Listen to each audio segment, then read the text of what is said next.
Olá, eu sou Everson Corrêa, bem-vindo ao Santa Pua, seu podcast para acelerar as suas vendas.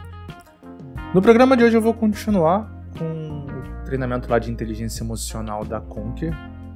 Já dei minha opinião sobre o que eu acho do treinamento. Num dos episódios aí para trás, eu fiz um episódio com a primeira parte da aula, os 3 primeiros módulos, e esse vai ser a parte 2 de inteligência emocional. Achei que era um assunto bem legal, eu gostei demais do treinamento. Dei spoiler, hein? E eu quis dissecar um pouquinho mais. E foi a primeira vez que eu usei mapa mental para estudar. Então, tá tudo bem anotadinho. Gostei demais desse jeito de estudar. Então, eu consegui trazer bastante informação. Não pense que isso aqui é o suficiente. Não é o objetivo do podcast ser o curso de inteligência emocional, mas é resumir um pouquinho e trazer os pilares e, enfim, as minhas impressões. Então vamos lá. O 4º módulo do treinamento de inteligência emocional da Conquer vai falar sobre empatia e como desenvolvê-la. E aí o que é legal? A primeira coisa que eles vão fazer é conceituar o que é empatia, que é se colocar no lugar do outro sendo o outro. É muito difícil, cara. Uma vez eu vi em algum lugar alguém dizendo: se você tem empatia por uma pessoa, você consegue ter por todas as outras. Se você diz que não consegue ter empatia com alguém, você não tem empatia por ninguém. Isso está completamente errado, porque ter empatia é algo super difícil. Se colocar na pele de uma pessoa que você conhece, que está no teu meio, que você consegue perceber, quais são as frustrações, que você entende um pouco melhor, já é difícil. Você imagina se colocar no lugar de alguém que está tão distante. Enfim, empatia é uma coisa difícil e ela é treinável. É uma ferramenta que você pode treinar. Não é uma ferramenta, não é um sentimento, é uma forma, uma postura que você pode treinar para ter. E aí o que é legal? O legal da Conquer é que eles indicam vários livros, eu anotei vários. Depois eu até posso trazer alguns livros indicados pela Conquer, mas enfim. Eles vão trazer o princípio da comunicação não violenta, que é baseado em um livro. E aí eu achava que comunicação não violenta, olha como é que a gente quebra preconceito, era ser fofinho, ser legal e ser bacaninha. E não é nada disso, cara. Comunicação não violenta é se basear em fatos. Essa é uma forma de você tirar um pouco a interpretação do mundo. Isso é legal para empatia. É analisar o que de fato aconteceu e trazer o fato para a mesa, não a tua interpretação. Então, eles dão um exemplo legal, que é, por exemplo, você convidou alguém para ir na tua casa que você queria muito que fosse, e a pessoa não foi. E aí você traz o teu sentimento para a mesa. Só, às vezes, sem pensar no fato que foi só, a pessoa não foi, e às vezes ela teve os motivos dela. Então, quando você vai comunicar com aquela pessoa, você traz só o fato. Isso é bacana quando você é líder.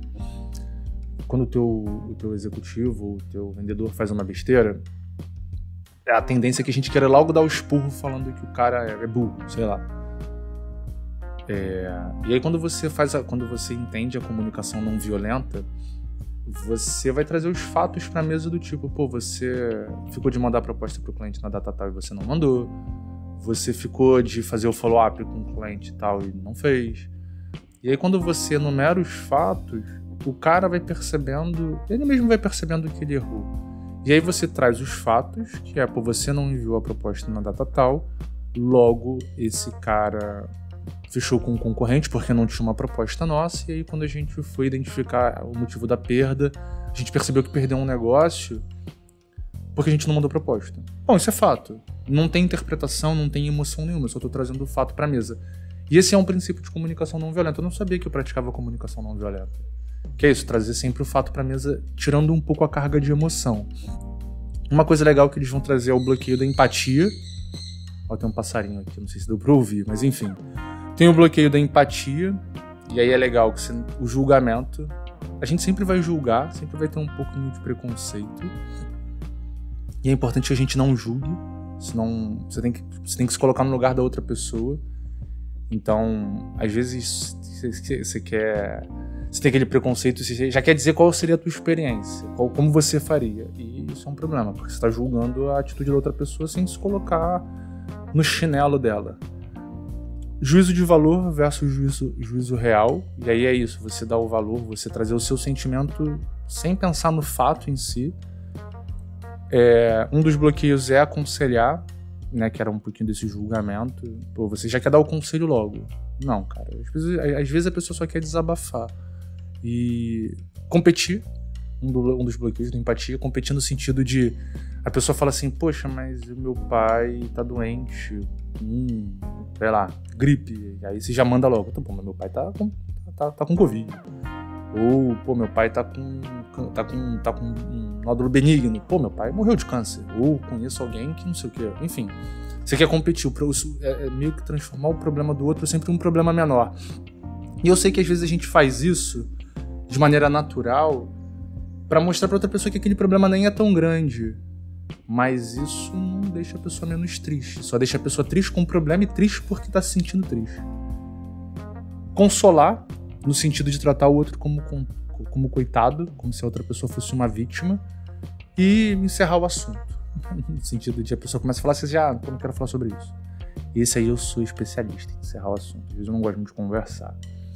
Mas, enfim, esse foi um treinamento muito bom de autoconhecimento. De verdade. E aí eles vão dar tem os bloqueios e os 4 passos para empatia. Observar.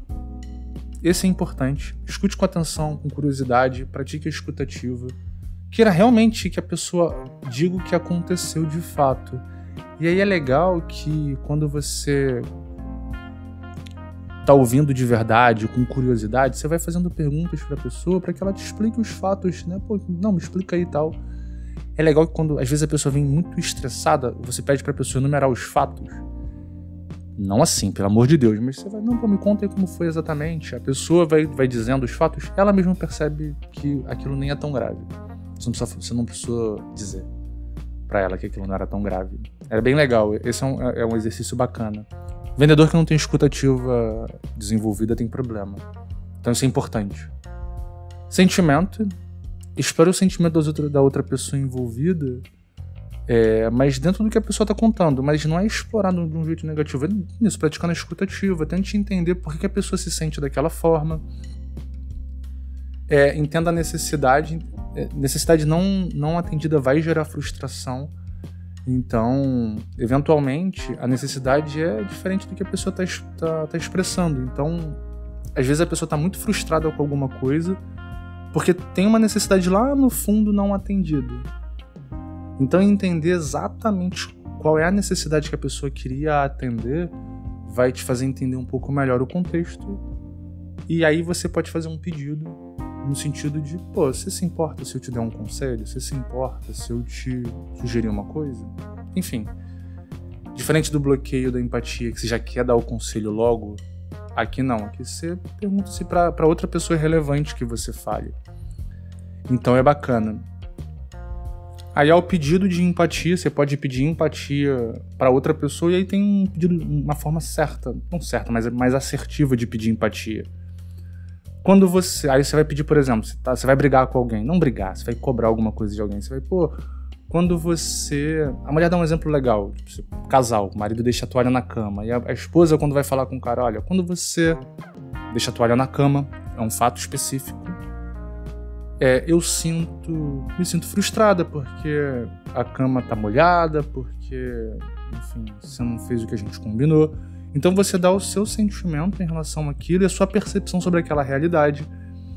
Aí você tem um porquê, pra mim é muito importante. E aí, porquê pra mim é muito importante? Que, quando a gente chega em casa, a gente vai deitar na cama, a cama não esteja úmida, com cheiro de toalha molhada.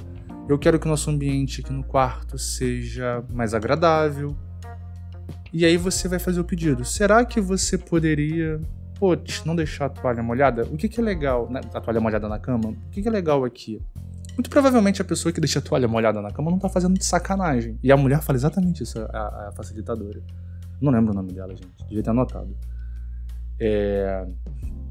Ela vai falar sobre... Muitas vezes as pessoas tomam atitudes... Não para te prejudicar, mas porque meio que acontece. E aí é legal quando você vai fazer um pedido, pedir as coisas com empatia, né? Você traz o fato, diz como você se sente em relação àquele fato, dá a razão para você se sentir dessa forma e pede. A pessoa também vai ter a oportunidade de falar, não, mas eu não faço isso porque eu quero, eu sei que você se sente assim, mas eu vou tentar. E aí vocês tentam num combinado que a pessoa não vacile mais com a toalha molhada. E isso serve também pro trabalho, cara.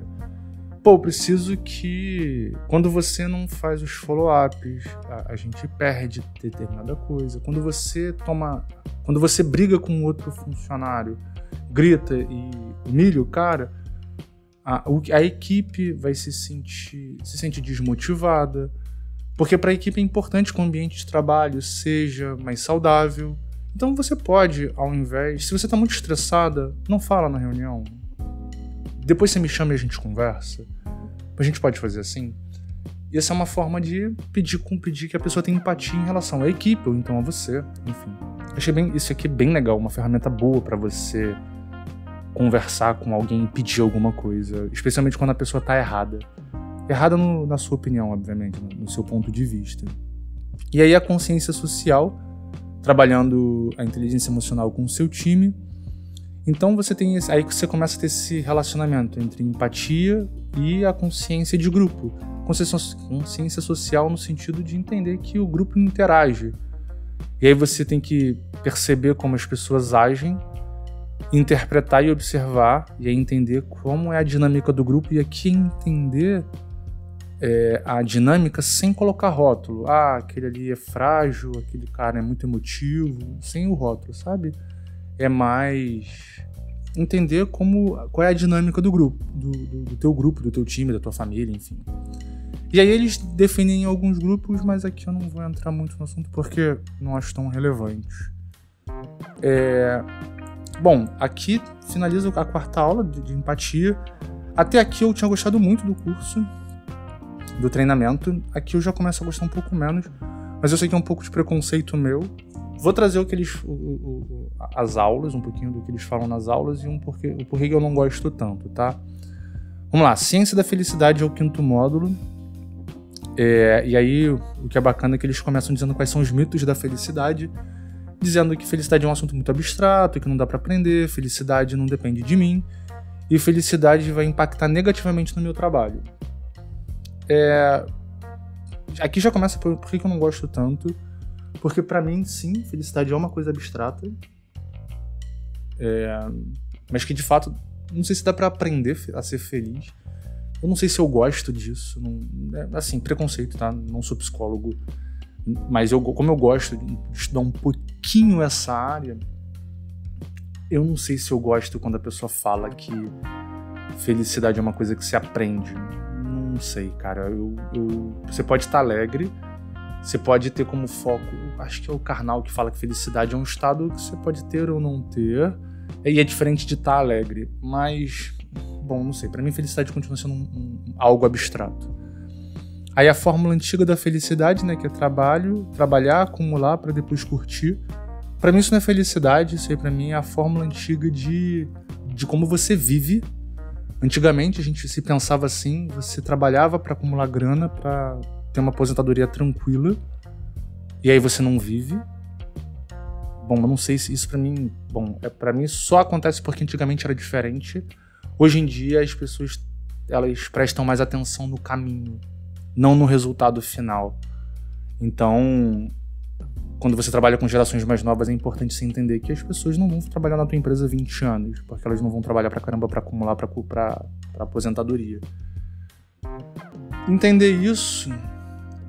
acho que é por isso que as pessoas hoje são um pouco menos felizes, mas eu não sei também, não tenho estudo pra isso, porque as pessoas prestam atenção demais no caminho. Então pra mim, enfim, isso não é fórmula de felicidade, isso é fórmula de viver a vida, né? Antigamente as pessoas faziam assim e hoje elas fazem diferente porque elas entendem que a vida precisa de propósito. Tudo tem que ter propósito, e antigamente acho que não era assim. Aí tem os tipos de vida e felicidade. Tem a felicidade ou vida prazerosa, né, que são os prazeres momentâneos que vão te trazer aquela alegria momentânea, né, que é, sei lá, comer alguma coisa que você goste, uma viagem, sair na noite, enfim. Tem o estado de flow, que quando tá tudo dando certo, então mantemos esse estado em continuidade, e aí o problema só é que você corre risco de esquecer das outras áreas da vida. Então, de novo, pra mim isso não tem muito a ver com felicidade, tem mais a ver com objetivo, sabe? Você tá muito focado no trabalho e você tá fazendo tudo pelo trabalho e esquece de cuidar da sua família. É isso. Você pode estar muito feliz no trabalho e não tanto na tua vida pessoal. E aí tem o vida com propósito. Fazer algo maior que a gente, trazer sentido para nossa existência. Então, quando você tem um propósito, sei lá, o meu propósito é compartilhar.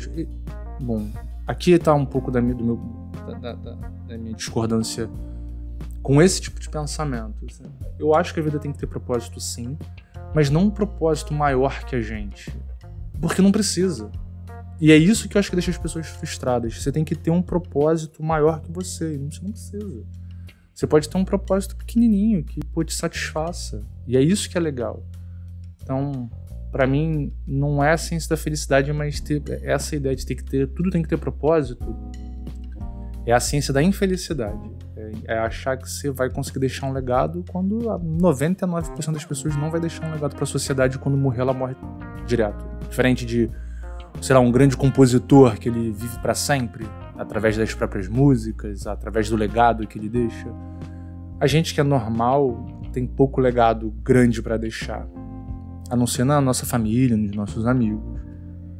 Aí tem as técnicas para felicidade, eles vão corpo e ativação reticular.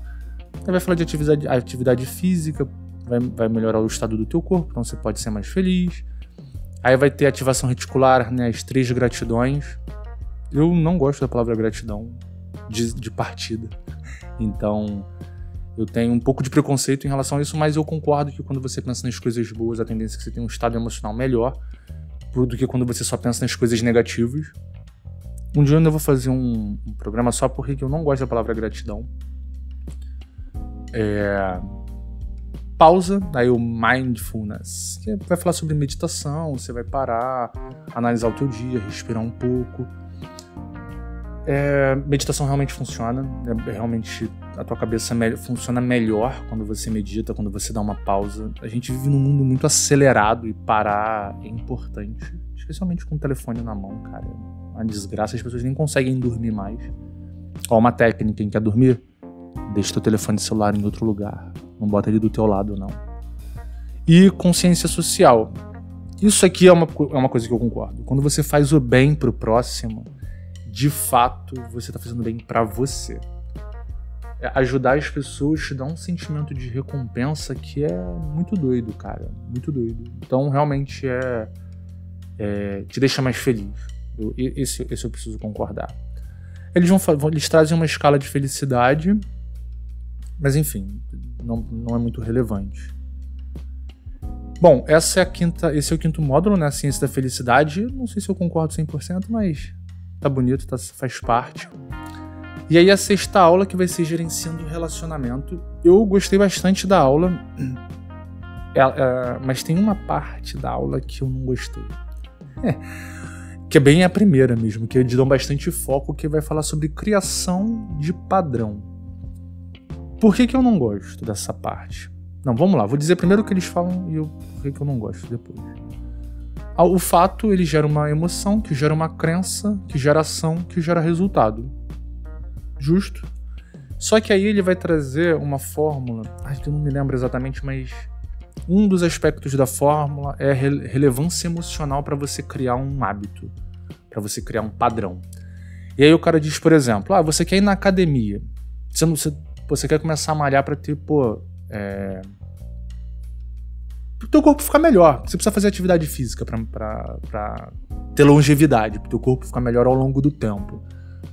E aí você pensa assim, olha, eu tenho um filho que nasceu agora, então daqui a 20 anos eu quero estar bem fisicamente para poder curtir com meu filho. Se você der muita relevância emocional para alguma coisa, você vai conseguir com que aquilo aconteça de fato. Isso não é verdade.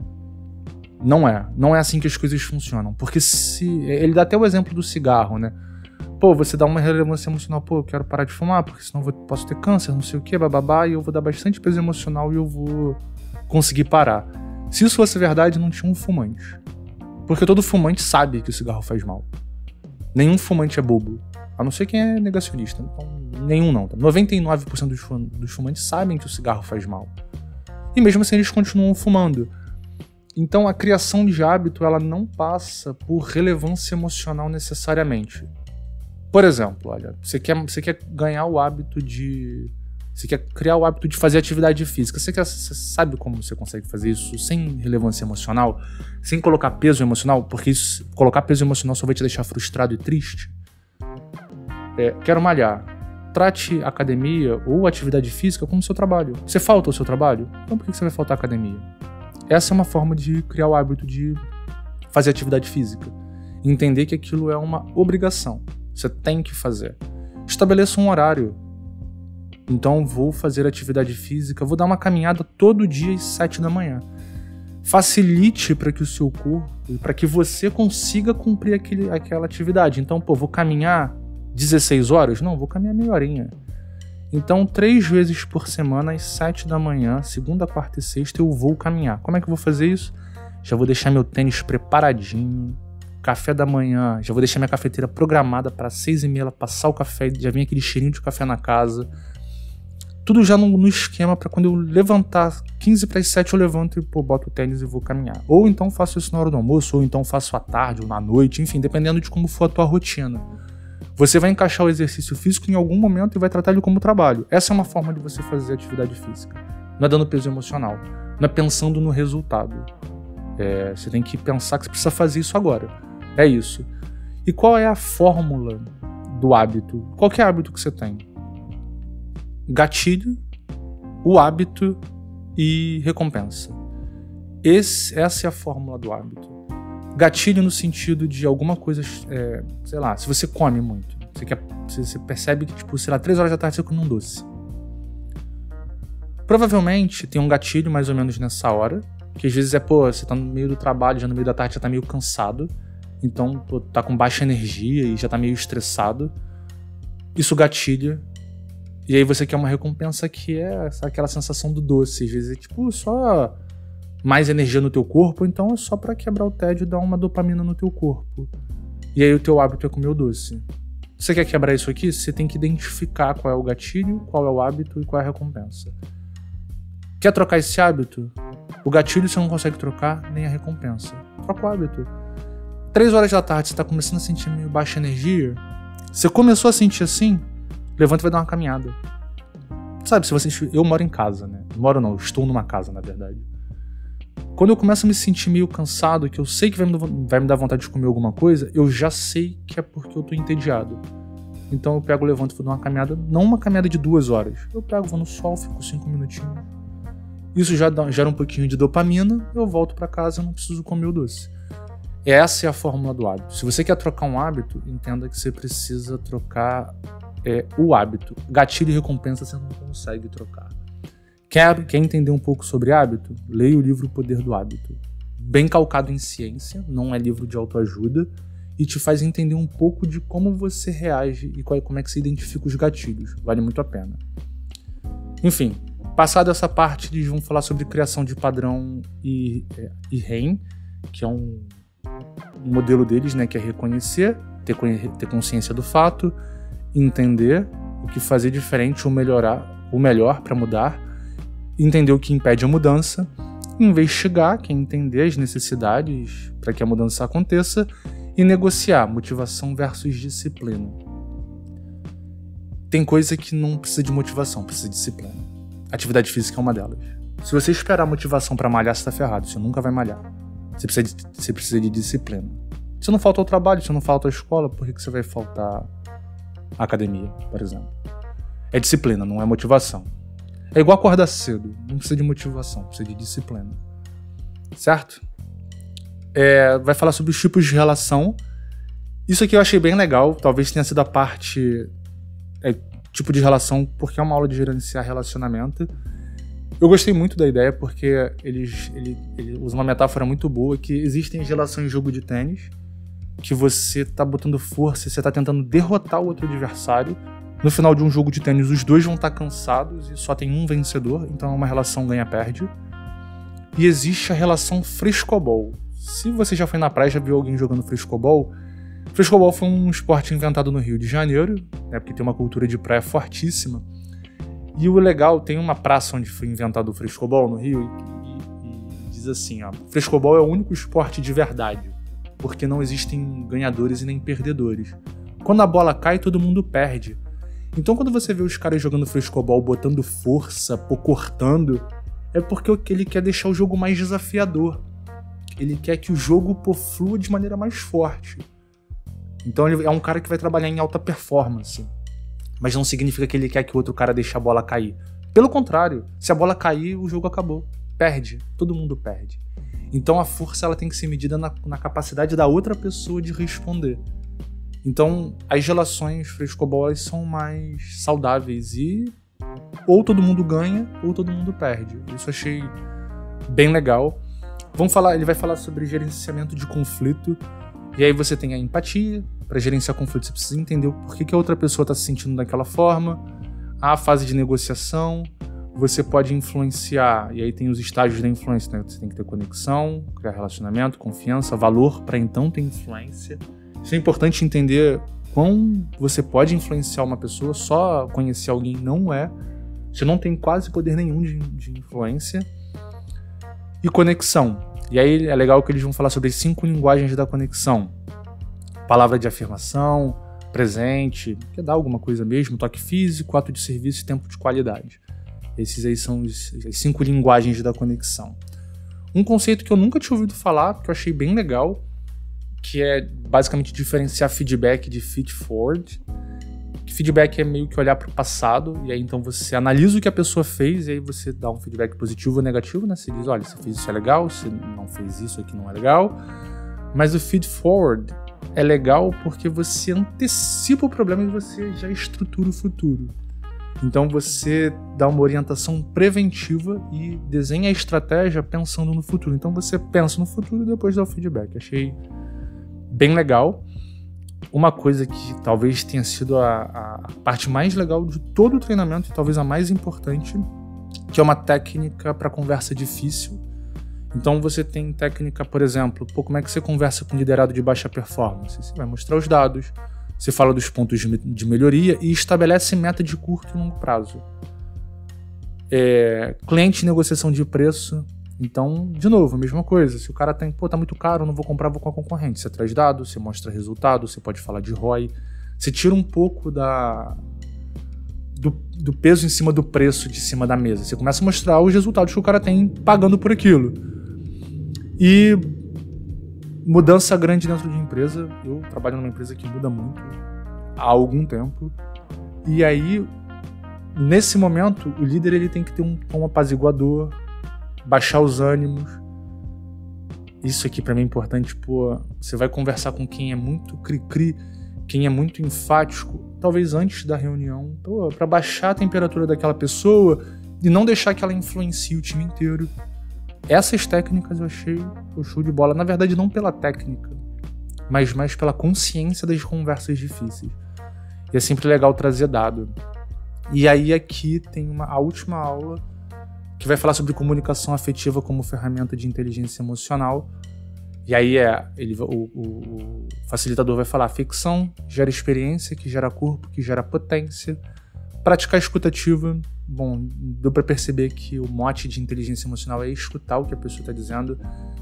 E aí, o que é legal? A escuta também tem viés. Temos bagagem e isso influencia em como interpretamos o mundo. Entender isso nos faz entender que tem coisas que as pessoas falam e a gente não ouve. Então é importante praticar a escutativa, ouvir de verdade o que a outra pessoa está dizendo. E aí o cara finaliza a aula, ou em algum dos momentos da aula ele vai falar que a comunicação afetiva não é uma comunicação fofa, não é uma comunicação que você é legal, mas é ter conhecimento que há outras pessoas e que há corpo e que você precisa entender isso para gerar potência de verdade no teu time. Bom, foi isso. As aulas... De novo, o podcast não tem intenção de ser o curso, porque se você quer o curso, você vai lá na Conquer e contrata. Valeu a pena. Eu não gastei dinheiro porque eles estavam com uma promoção que você podia fazer de graça. E aí foi uma experiência incrível, porque eu pude fazer um curso bem legal, sem custo. Definitivamente vou fazer outros treinamentos da Conquer. Eles têm vários cursos voltados para a área comercial. E é muito bem estruturado. Tem coisas que eu não concordei, e eu deixei claro as que eu não concordei. Mas tudo bem, faz parte. Eu não espero que eu vou contratar um curso e vou aprender 100% das coisas que eles vão dizer. Algumas coisas eu já sei. E também não espero que vá concordar com 100% do que as pessoas dizem. Mas tudo bem também. Pra mim faz mais sentido ter um bom treinamento. Um treinamento bem estruturado com coisas que eu não concordo do que um treinamento que eu concorde com tudo. Que não é tão bem estruturado. Beleza? Dá uma conferida lá no site deles e veja se tem algum treinamento que faz sentido pra vocês também. Aquele abraço!